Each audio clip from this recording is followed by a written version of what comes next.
guys, and welcome back to Pop Culture Addicts. I am Tim. I am your host, and this is a reminder that you are watching and or listening to a show that is made by a nerd for all you nerds. So I hope you guys are enjoying this string of interviews we have for you. Now, our guest today is one of the best voices in rock and roll, and I will fight you for that. He is. He's got an amazing voice, and it's always been what's drawn me to his band. Now, we were all introduced to him in his band Candlebox in the summer of 1993. Since then, Candlebox has released some of the most recognizable music on their 7 subsequent studio albums. That's a lot of S's in one sentence, and that's why I just screwed all that up. But so they've got all the studio albums, and then he's got some other great musical projects, which if you're not paying attention to, you should be, like The Gracious Few. And I'm sure I'm going to say this one wrong, Le Projet. And then there's also one of my favorites, his solo album with the HiWatts, which I'm still desperately looking for on vinyl, but that's another story for another time. So in our chat tonight, we're going to discuss his origin story, retirement from music, and his return. We're also going to talk about songwriting process and a few other things. Now, if you're new here, this is your reminder to go ahead and click that like and follow button, because I don't want you to miss out on future interviews with some other great guests. So at this time, I'd like to welcome Kevin Martin of the band Candlebox to Pop Culture Addicts. Welcome to the show, Kevin. Hey, man, how are you? Nice to see you. Good. Hey, so you have, so I'm just going to get my fanboying out of the way. So right off the top, because you have legitimately been one of my favorite artists of all time. Candlebox has had such a special place for me, my brother-in-law. We're looking forward to seeing you. You're coming to Grand Rapids, Michigan on July 17th. My brother-in-law and I are coming. That's one of the things that I think he introduced me to you guys. And he's like, hey, have you heard of this band yet? I was like, no, who are they? And then I've been a fan ever since. So seeing you a couple times live, back at the Machine Shop back in the days, back in Flint, Michigan, and a couple other spots. But so I'm really excited to have you on the show. I've got my fanboying out of the way. I can breathe normal now, and we'll ask some questions. Take a breath. Take a deep breath. All right. I can do this. All right. So the very first question, Kevin, I love to ask everybody who's ever been on the show is about their origin story, in fact. And I do this for a couple of reasons. Number one, I like to know what makes people tick, why they do what they do, why they're interested in the career that they're involved in. And then secondly, as you may have heard in the intro, I'm kind of a nerd. And as a nerd, we love a good origin story. So in the origin story of Kevin Martin, what got you to the point where you said, I want to be a musician? Well, I think that any musician will tell you the same thing. Generally, music is what got me to be a musician. But for me, really, it was, I grew up in a household that was surrounded by music. My father was a jazz musician. My mother was a singer. She did the standards. She also sang in the Chicago Philharmonic. She, a bunch of stuff. My parents were married in 1959. And my sister was born in 61. My brother Dennis was born in 62. My brother Brian was born in 67. I was born in 69. And from day one of my recollection of being able to recognize music, it's always been there for me. My father was always playing jazz. He played a lot of classical music in the house. We had a turntable and records and things like that. My mother was big into opera and pop music. She loved ABBA. She loved gospel. She loved R&B. I remember the very first time I heard Otis Redding. My brain was like, what is that voice? That is the most incredible, beautiful voice I've ever heard. So it's always been there for me. I think when I decided that I wanted to actually make a living at it, I was about 10 years old. My brother Dennis had turned me on to Black Sabbath and Rush. My sister had turned me on to the Cars, the Clash, Pink Floyd, what's his name? Alan Parsons, which is a crazy thing to say, but she turned me on to like this really kind of eclectic mix of music. And then my brother Brian was all into Kiss and that sort of thing. So I think it was right around the age of 10 when I started playing drums in a school band. that I realized that it was something that I wanted to do for a living. I didn't know if I was going to be able to, but I knew that, my dad had a job, my mom had a job, my sister was working, and why shouldn't I be able to do something like this? Not knowing that it was, going to be one of the most difficult things in the world. And then, of course, moving to Seattle when I was 14 years old, being surrounded by great talent in that city, and seeing some of the most amazing concerts of my life at the ripe old age of 14, kind of solidified it for me. And then I went to see the Cult on the Love Tour, and Oh, I was nice. absolutely floored by Ian Astbury and Billy Duffy's kind of ability to work this record that I had fallen in love with on such an enormous scale live. And it sounded like the record, and it was, that was back before you could use tracks or anything like that. So this was a band that was, you know, stripped down as a four piece, just delivering some of the most blistering rock and roll to my ears. That's when I was like, okay, this is what I want to do. But at the time, I was still a drummer in a band, so I was thinking that I was going to be a drummer in a punk band, and that was going to be my career. It wasn't until I was asked to come sing on some demos by uh, Scott Mercado, who was the drummer in Candlebox, and this guy named Rick Vaughn, that I decided it was going to be a singer. That's cool. Did you have any notion of being a singer before that? Like anybody would say, "Oh, hey, you got a good voice. You should try to be a singer."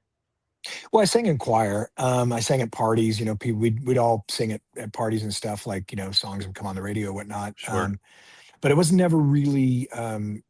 If you listen to that first album, I'm such a new singer to the craft. I did not really know what I was doing. I had no concept of how to sing rock songs. I had written those lyrics and I'd written those melodies, but to me they were so, kind of juvenile, and um, I don't know. I just was so new to it that I really had no idea what I was doing. And then, as the band's progressed, obviously over the years, I've learned how to use my voice and how to work with it, and Okay. understand what it's capable of. But yeah, I mean, I no one really ever told me that I should be a singer in a band back in the day. Okay. That's kind of a cool background. Now historically, so on my natural father's side of the family, there is a ton of musical ability. It skipped me. I got the talking gene. Everybody else Mhm. got the musical gene. I got the talking gene, so I kind of stuck with that.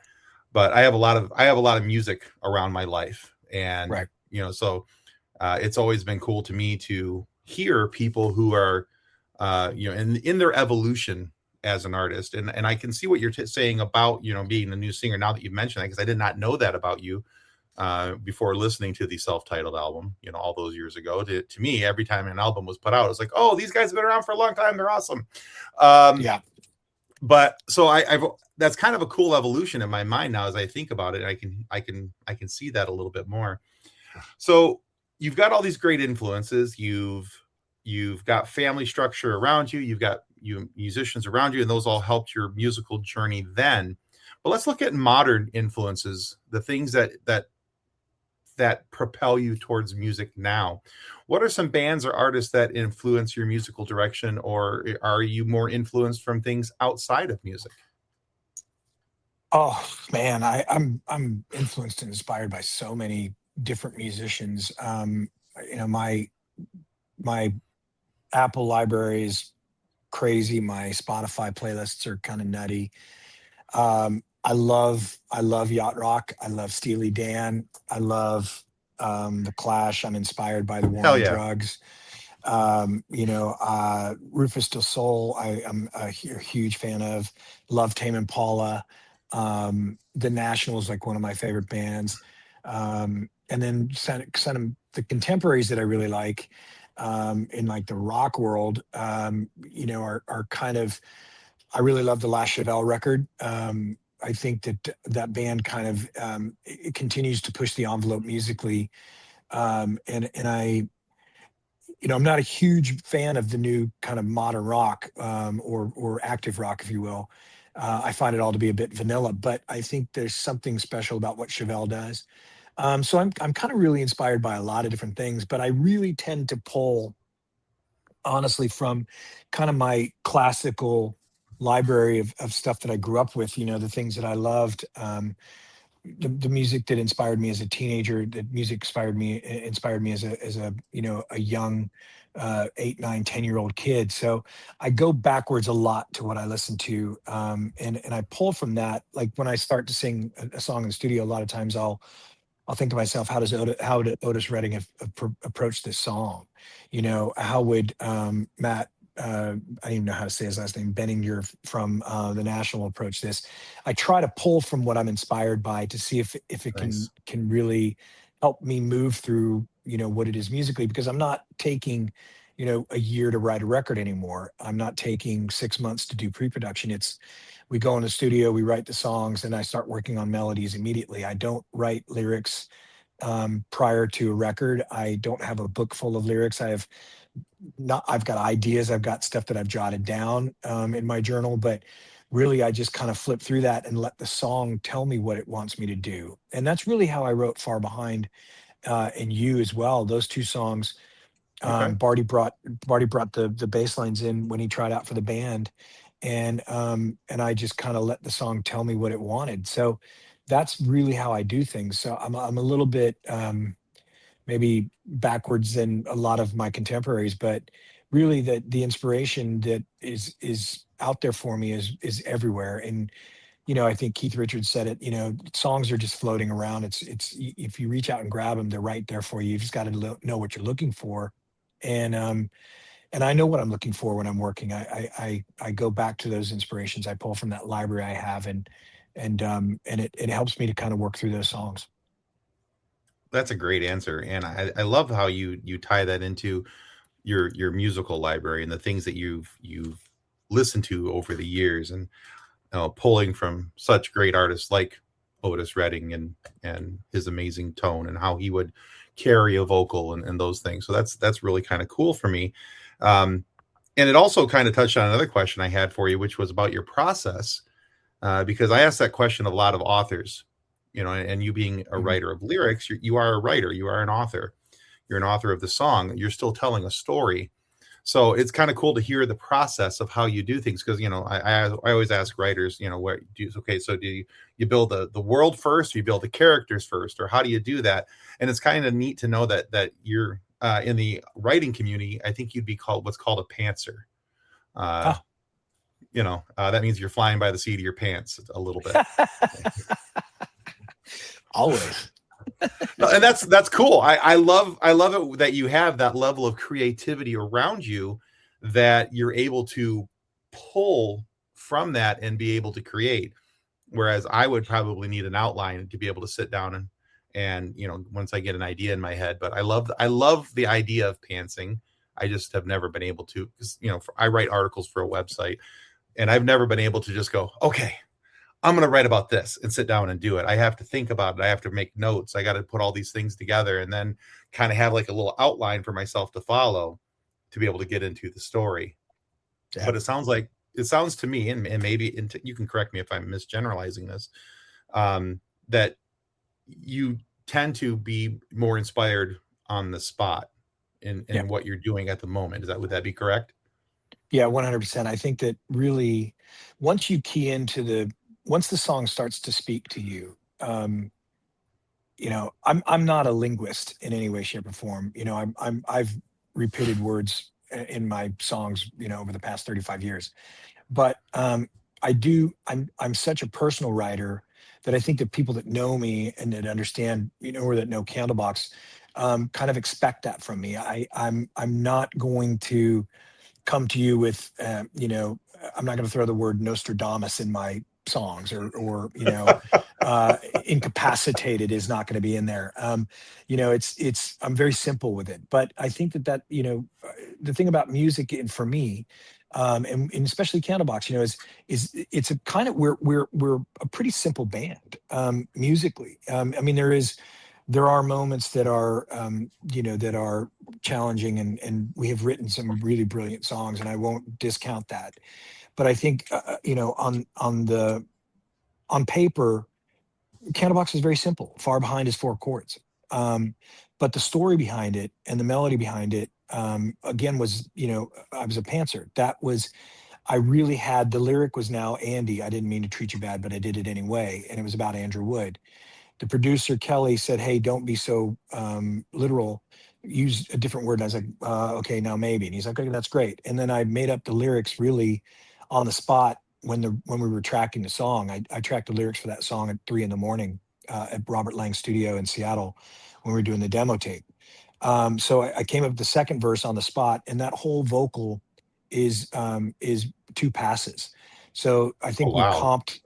we comped the first chorus and the second chorus, but Kelly was so happy with how the vocals came out and the lyrics and everything that we just left it as is, because we thought it was a demo, so we didn't really think we had to fix it.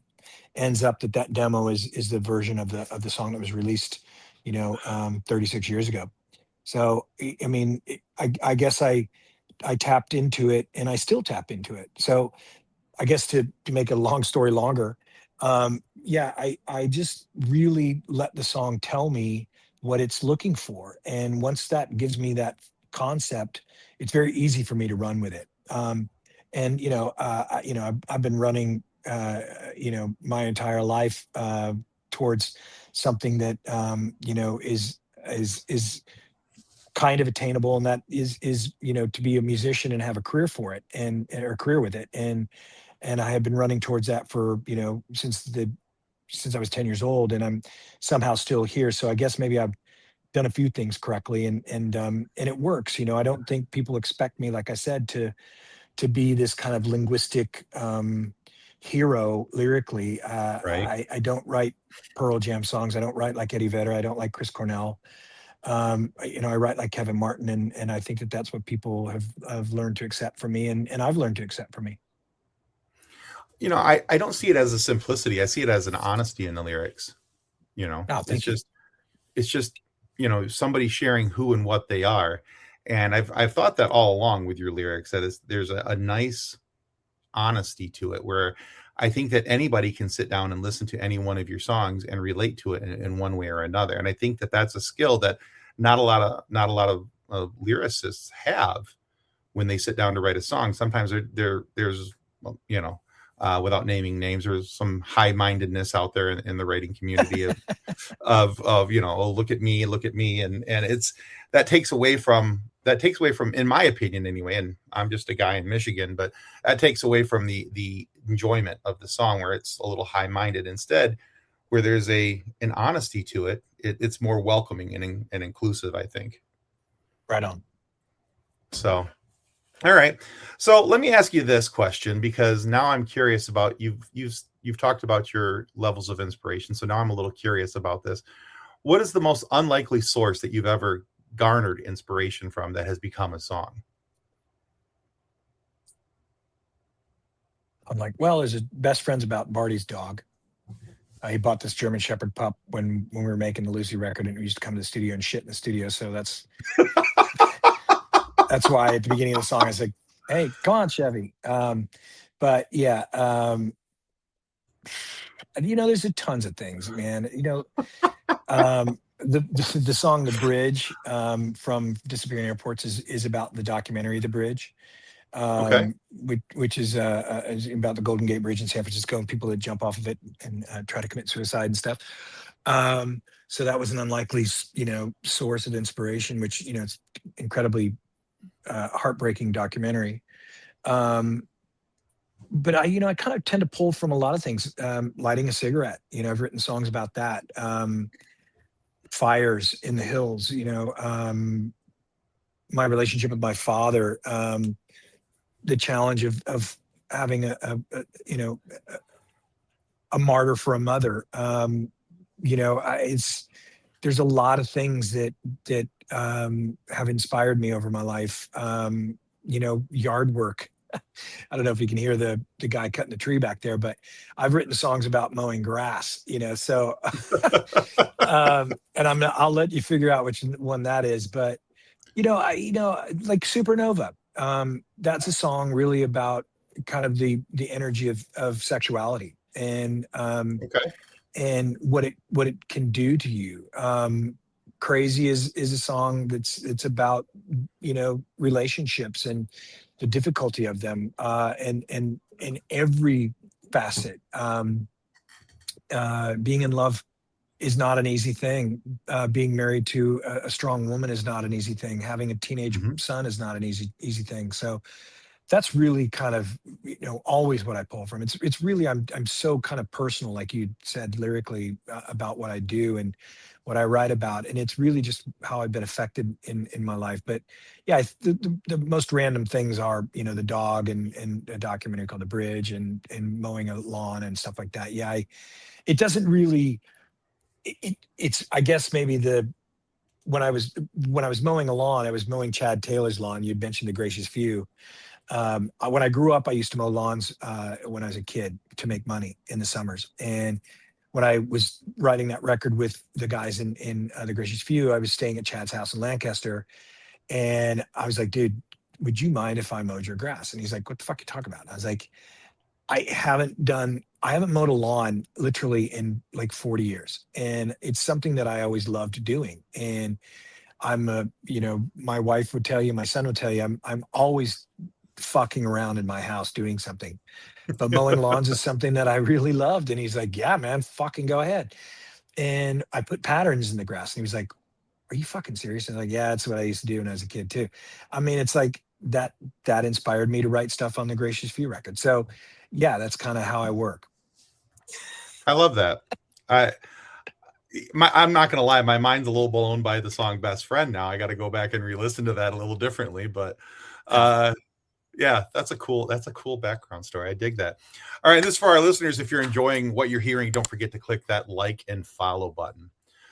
All right, so Kevin, you've also outside of Candlebox, we talked about the Gracious Few just now.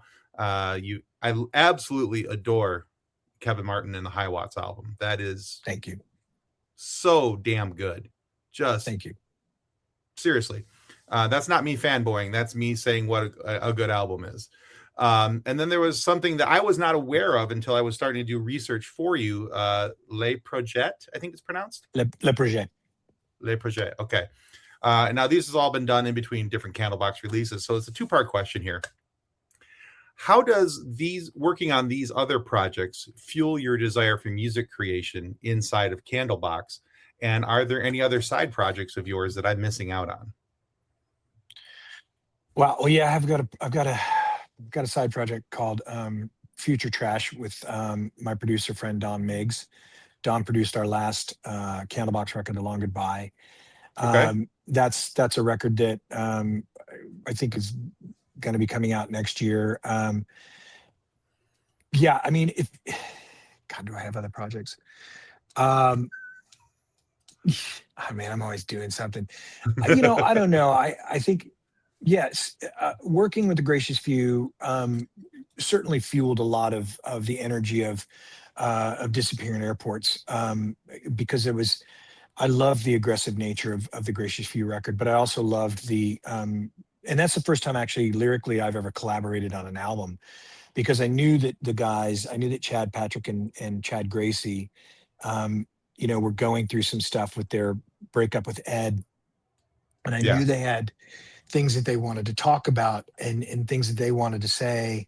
And as a matter of fact, I think Ed even mentioned to a friend of mine once, he's like, "Man, after I heard that record, I didn't think I was ever going to be able to work with the guys in the Gracious Few ever again," because he said I could really feel, how much pain and anger they had towards me.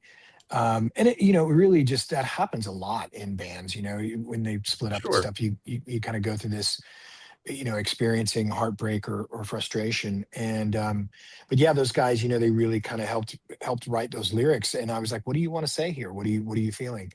So the aggressiveness of that record and the sensitivity of it, like the song like Crying Time and whatnot, Yeah. really inspired a lot of the emotion of the disappearing airports, because that was the first time I was making a Candlebox record without Pete.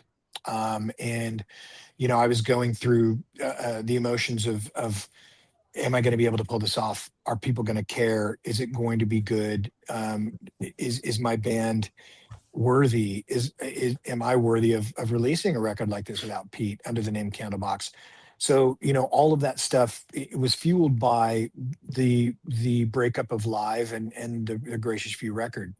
Le Projet was first off started out just as a tribute. I had gotten together with Morgan and this kid named Lenny, and then the bass player is the guy from uh, Black Label Society. Okay. JD is his name, or I can't remember I don't even know his name, but he plays with Zach Wild. Yeah. And then this kid named Nick. And they wanted to do a tribute for the Hurricane Sandy folks because a lot of those guys live on the East Coast and they were affected by the hurricane. So they asked me to come and sing on it. So we wrote that song called The Pride, which we released, and it raised money for the Hurricane Sandy victims. And then Morgan's like, let's make a record. Nick left, and Brian Quinn, who joined Candlebox, ended up doing a couple of songs on the Le Projet record. And then Adam Curry, who was my bass player in Candlebox, JD wasn't able to do the record, so Adam joined us. So we have like 5 or 6 other songs from that, which that really kind of helped to inspire a lot of the writing that Adam and I did for Wolves, Okay. because it was a more aggressive record, and we kind of pulled from that movement, because Morgan is a I don't know if people know, as a drummer he's brilliant, but as a songwriter he's incredible, and he's he's not afraid to pick up an instrument and play it and learn how to play it. So Morgan inspired a lot of stuff on the Le Projet shit, which we ended up turning into inspiration for the Candlebox record, Wolves. So it all kind of, it all kind of melds together. It's a big pot of jambalaya, if you will, for me. Yeah. But again, like, I pull from that library of mine when I'm working on stuff and say, this feels right for that. So um, it's all kind of, it's all kind of there for me. Kevin Martin and the HiWatts was, my opportunity to kind of branch off from Candlebox after we had split up.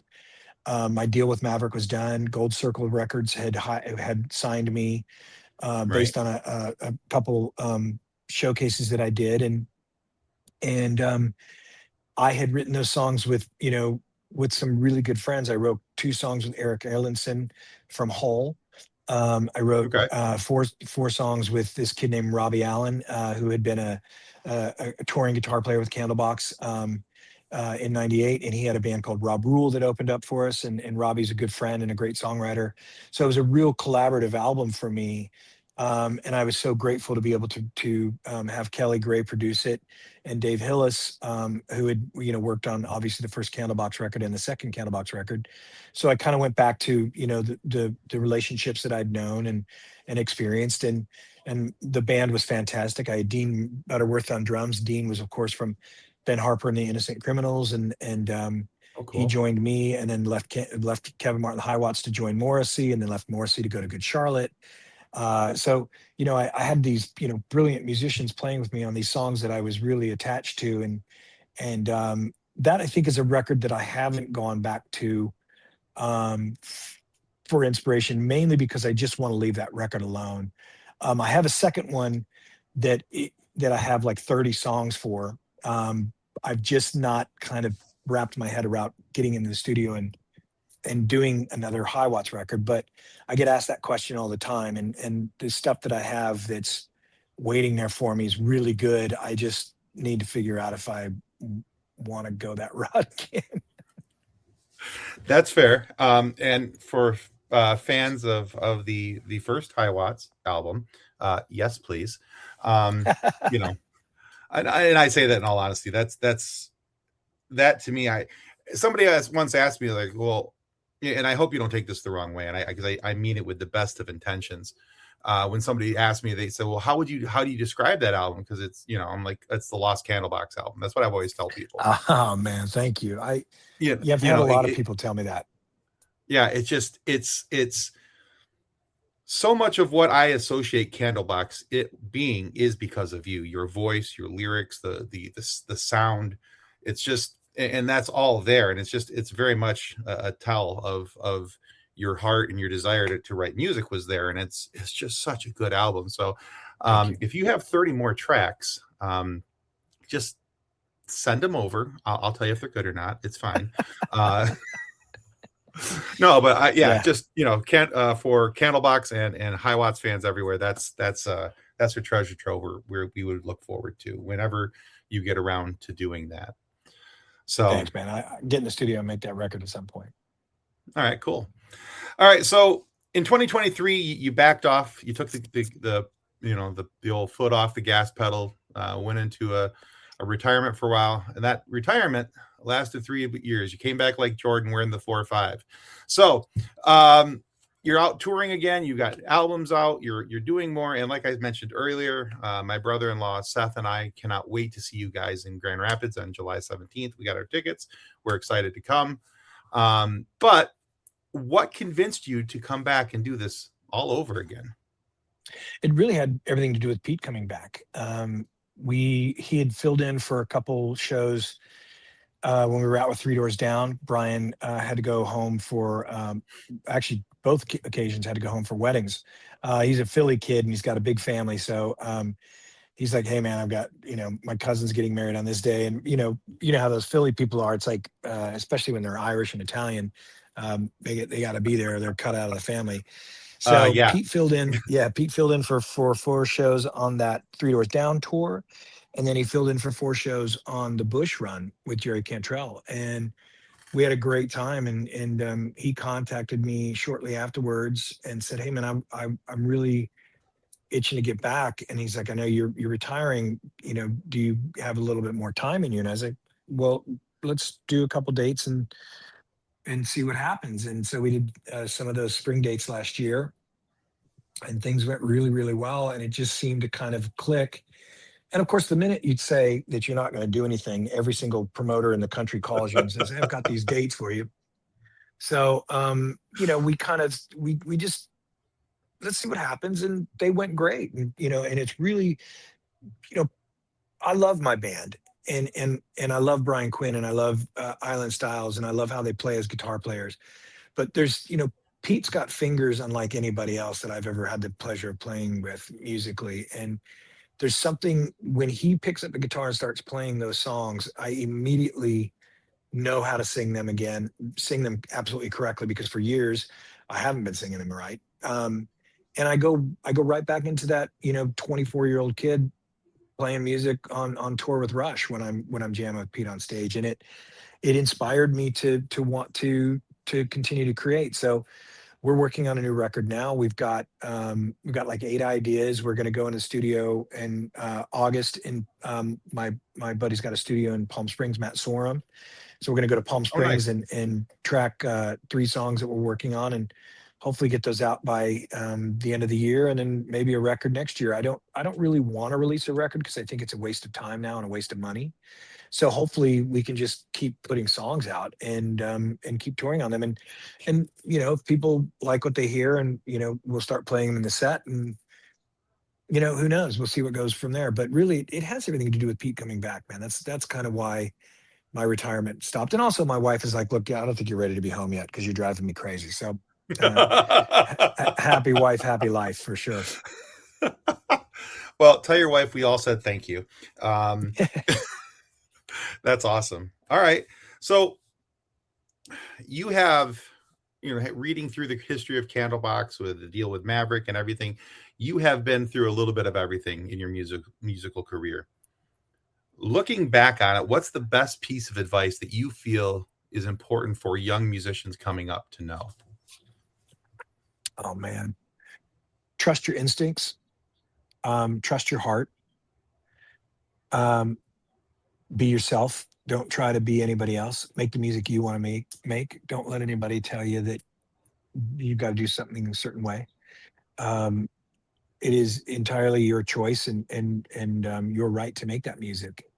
Get out and play as often as possible. Play shows everywhere. There's a young band I produced this year called the Hounds, which these are high school kids, and unfortunately, they're all graduating and going off to different colleges. But I've said to them a million times, just keep in touch with one another, send music to one another. You can record this stuff in your dorm room. It doesn't matter. Yeah. You're too good of a band to not be making music. So really, it's just about commitment, but you really have to, if you're not honest with yourself and you're trying to create, if you're trying to be the next Nickelback or the next Alter Bridge or the next Turnstile or um,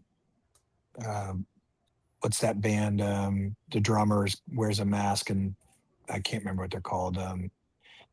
but everybody's all up in love with them. But they're one of a kind. I mean, it's if you're trying to do that, you're trying to be that. We have enough of those, and it's not. Right. You might get an opportunity to make a record, and it might sell, but it doesn't. It's not going to be long standing unless you're really committed to that, and it's exactly what you're supposed to do. And I find that we've got so much vanilla ice cream out there right now in the rock and roll world. uh, I've said it a million times, where's the Neapolitan? Where's the Yeah. pistachio, and where's the good stuff, that actually makes you go, oh, that's really good. Vanilla bean is vanilla bean. And there's only so many vanillas you can make until it's still vanilla. But True. um, I just think that you really got to be honest with yourself. You got to be honest about the creativity and nature of it, and the music that you're making. All right, very cool. All right, well, Kevin, you've answered all my questions thus far very admirably. You've done well, but it's time to ask you it's time Thank to you so ask you a much. silly question. Absolutely, yeah. Time to ask you a silly question. Now, it's really not all that silly, but this comes about because my live show co-host, her name is Kathleen. Her and her husband John have a daughter, and they were out and about with their daughter, walking around town. Somebody asked her daughter this question, but not Kathleen, and Kathleen, being the little sister that I never wanted, um, but is not my little sister. It's a weird thing. Anyway, yeah. So she got instantly offended and was like, "Well, that's rude. You should never age out of that question." And so that question, Kevin Martin, is, "What's your favorite dinosaur?" Oh my God. Um, that's a good question. Man, I've always, since I can remember, Stegosaurus has always just seemed like a badass to me. Sure. And I am an Aries, so there's a bit of the ram in me that I think is probably why I like that about him. Just make your way through shit, and don't worry about it, sort of thing. Um, but I mean, I love a T-Rex too. I've got friends that have T-Rex arms every time we go to dinner. So maybe I should say the T-Rex can't quite reach the wallet. Yeah, I get that. Yeah, I call those my kids, but hey, whatever. Yeah, and my kid too. He's like, God, New York's So. gonna be amazing. I'm like, you're on a budget, buddy. Yeah. So Stegosaurus. Let's go with Stegosaurus. All right, man. I dig that. All right. Well, Kevin, thank you so much for being on Pop Culture Addicts today. Where can my listeners and viewers go to find out more about you, your work, your tour dates, anything you've got coming up? It's funny. I think it's the day of anonymity for Candlebox is long gone, and as much as I hate social media, it is the only way you can reach a band anymore. So we're on everything. If you write to us on Instagram, that's me that's responding to you. If you write to us on Facebook, that's me that's responding to you. I never get on Facebook, so I don't really respond much on there. But yeah, I mean, that's, Facebook, Instagram, the worldwide interwebs. Spotify's a great place. We've got a lot of stuff going Nice. on Spotify. TikTok is we're upping our game with TikTok, because I think it's, as much as I find it insulting, it's a great place to find great music, and it's a great place to reach an enormous audience. And in Yeah. this day and age, when you're a band that's been doing this for 35 years, you got to find new outlets. So, all those socials, man, we're there. We respond. I respond. And podcasts, man. These are great places. Candlebox has done a million podcasts. I've done a million podcasts, and I enjoy them. So just search Candlebox in your favorite podcast, and I think we pop up on most of them. All right. Very cool. Well, I'll make sure that we get some links down in our show notes down below so people can check you out on your socials and your tour Yeah, dates we'll and all share it that too. stuff. Yeah, Yeah. awesome. Very cool. But yeah, we'll get those out there. All right, guys. So thank you for watching and or listening. Be sure to follow Kevin and Candlebox on all their socials. We'll have some links down below for you guys to be able to check that out. Now, if you've enjoyed what you heard today, don't forget to click that like and follow button. And if you, like us, are a pop culture addict, please consider leaving a review on your favorite podcast listening platform, or even just a comment here on our YouTube channel. That helps out tremendously. So on behalf of Candle Martin, ooh boy, there's a third one for us. On behalf of Kevin Martin of Candlebox, thank you for listening and or watching. And until next time, may the force be with you as you live long and prosper. Goodbye. Nice. Reference to any specific product or entity mentioned on this podcast does not constitute an endorsement or recommendation by Pop Culture Addicts. The views expressed by guests are their own, and their appearance on the program does not imply an endorsement of them or any entity they represent. If you have questions about this disclaimer, please contact us via email at info@pcapod.com.